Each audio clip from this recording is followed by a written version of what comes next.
Welcome back, everyone. Today we're diving deep into Islamic history. We'll be exploring the life and repentance of Ka'ab ibn Malik.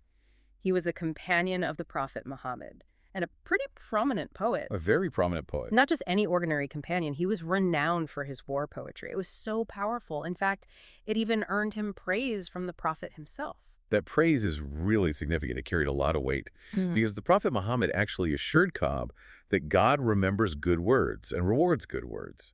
And that becomes a really important point of reflection later in Ka'b's life. And when you think about impactful moments in Ka'ab's life, you can't forget the battles. He was in nearly every single one alongside the Prophet, except for one, the Tabuk expedition. Ah, yes, the Yeah. Tabuk expedition. This one was a real test, a grueling journey against the Roman Empire during a time of really intense heat, and they were facing a larger army.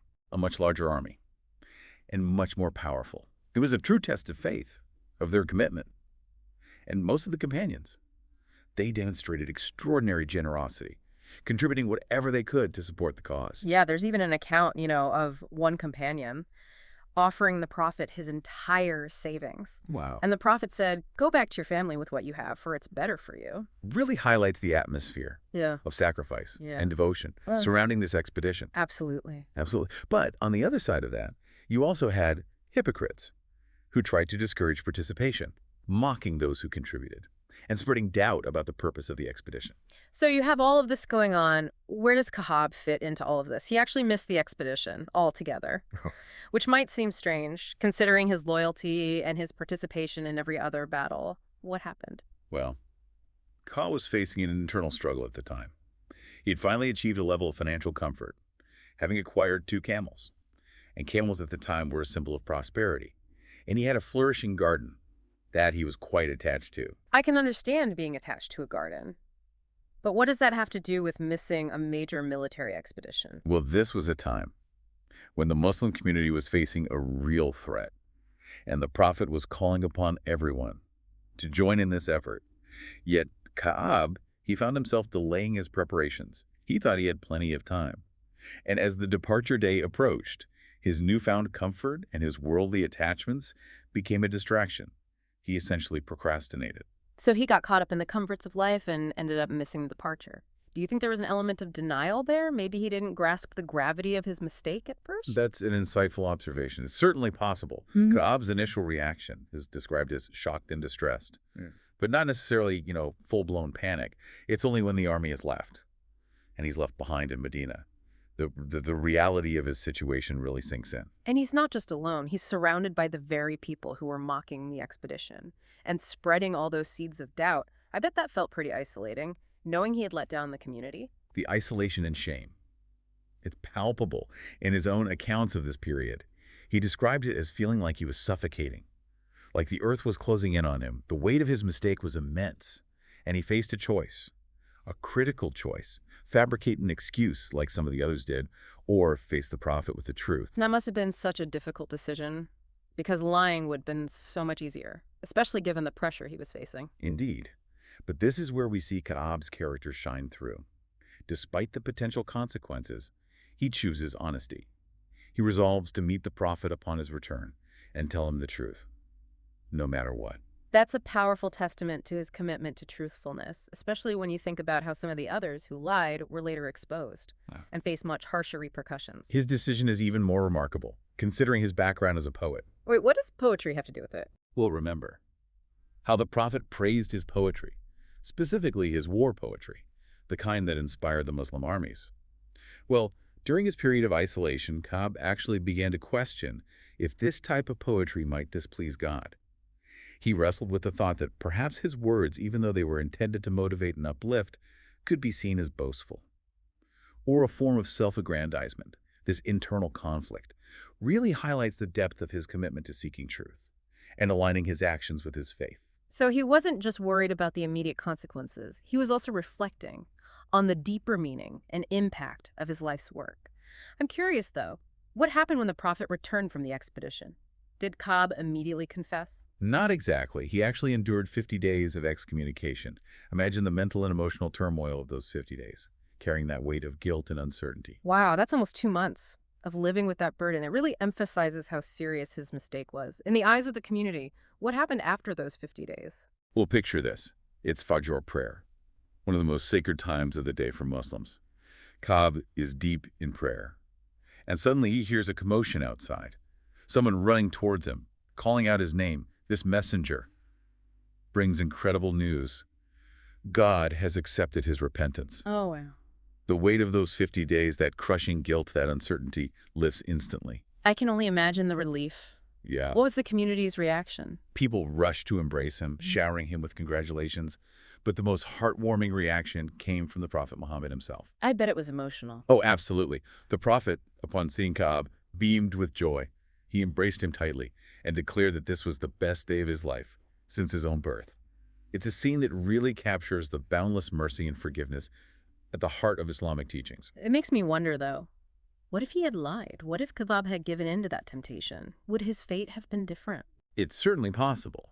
The Quran explicitly warns against fabricating lies against God, and those who did so, in the context of the Tabuk expedition, faced severe consequences. Their hypocrisy was eventually exposed, and they were ostracized from the community. Ka'b's commitment to truthfulness, even in the face of potential shame, ultimately saved him. It really highlights how important honesty is, especially within a religious context. But his story doesn't end with his forgiveness. He goes on to live a long and peaceful life. And what's really interesting is that his experience at Tabuk seems to shape his later choices. You're referring to his refusal to participate in the conflict surrounding Uthman's siege. Exactly. You have a man known for his bravery in battle, yet he chooses to stay out of a conflict that was dividing the Muslim community. It suggests that his experience at Tabuk taught him a profound lesson about the dangers of getting caught up in the heat of the moment and the importance of discerning truth from falsehood. It seems like that period of isolation and reflection really forced him to confront his values and his priorities. Precisely. And this introspection is also reflected in his decision to focus on narrating hadith, specifically those related to the Prophet's travel habits. It's almost as if, through sharing these stories, he's trying to make sense of his own journey and the lessons he learned along the way. That's a fascinating connection. So we have this man. He started as a warrior poet, praised for his powerful words, then makes a significant mistake, faces social isolation, and ultimately finds redemption through truthfulness. It's an incredible journey. I'm sure there are a lot of takeaways for us as listeners.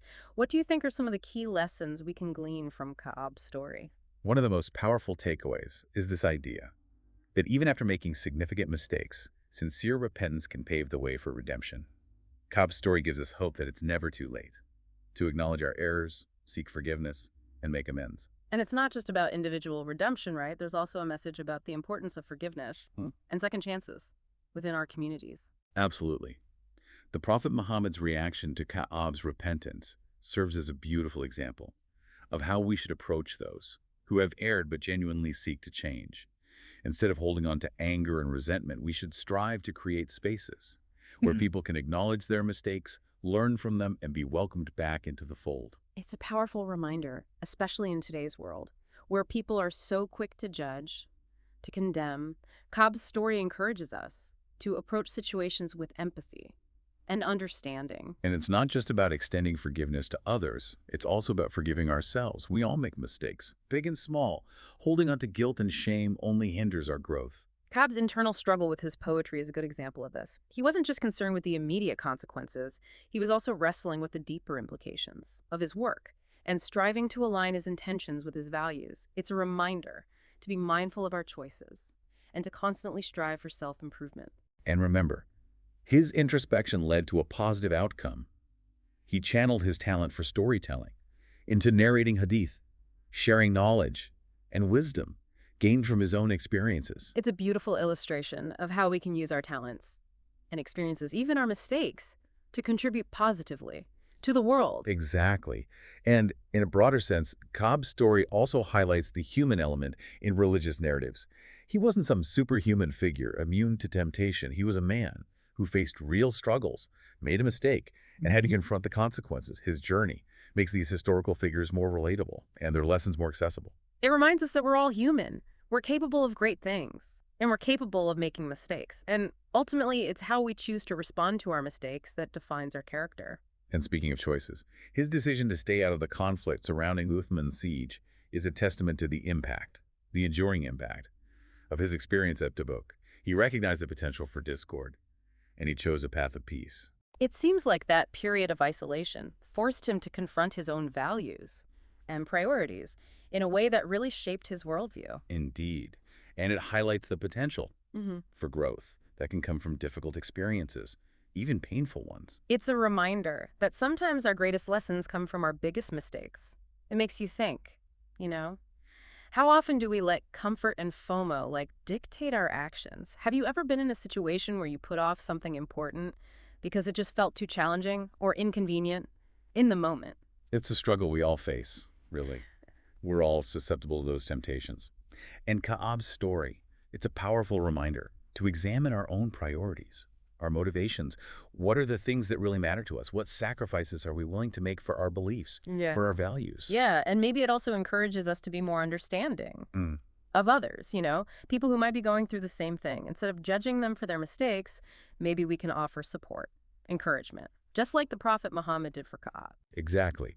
His approach to Ka'ab's repentance, it's a model for how we can create a culture of compassion, understanding within our own communities. It's about making people feel safe, to admit mistakes, seek guidance, and strive for growth. It really makes you think about how we react to people who've messed up, both in our personal lives and in society. Do we offer that same grace, that same forgiveness that the Prophet Muhammad showed Ka'ab, or are we quick to judge? It's something to think about. Yeah. And as you reflect on Ka'ab's story, I want you to consider this. What does it teach us about honesty, truthfulness, not just in religion, but in life, in all aspects of Right. our lives? It might not always be easy, being honest, but Ka'ab's story shows us it's the foundation for real repentance, personal growth, and in the end, reconciliation. It's about doing what you believe in, even when it's hard. And it's about knowing that even though we might stumble, we might fall down, there's always a chance to redeem ourselves. Well, this has definitely given me a lot to think about. Ka'ab's journey. It's a reminder that even with our flaws, our mistakes, we can still grow. We can be forgiven and return to what matters most. It's a story that's still relevant. Centuries later, it pushes us to be honest, to be compassionate, and never forget second chances exist. And for those listening, if you want to learn more about this story, I really recommend checking out the full lecture by Dr. Omar Suleiman. He does a fantastic job of explaining the history and the theology of Ka'ab's repentance. It's really insightful and engaging. And as you listen, think about this. How does Ka'ab's story connect to your own life? What are your tabuks? What distractions, what temptations might be holding you back from truth, from fulfillment? That's a great question to leave our listeners with. Thanks for joining us on this deep dive into the life of Ka'ab ibn Malik. It's been fascinating and inspiring.